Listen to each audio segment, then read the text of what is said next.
ফার্নিচারে আবারও আপনাদের সবাইকে স্বাগতম। আজকে যে দরজাটা দেখাবো বাংলাদেশের টপ একটা মন্দিরের দরজা, আর আমি শিওর আপনিও বাংলাদেশের টপ একটা দরজা খুঁজতেছেন, তার জন্য ভিডিওতে আসছেন কিংবা আপনার সামনে গেছে।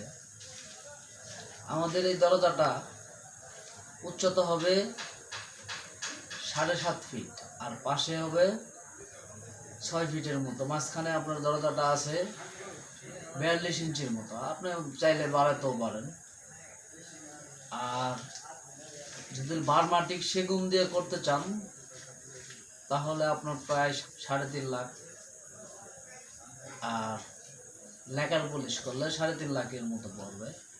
আর যদি দেশি দিয়ে করেন তাহলে একটু খরচ কম পড়বে।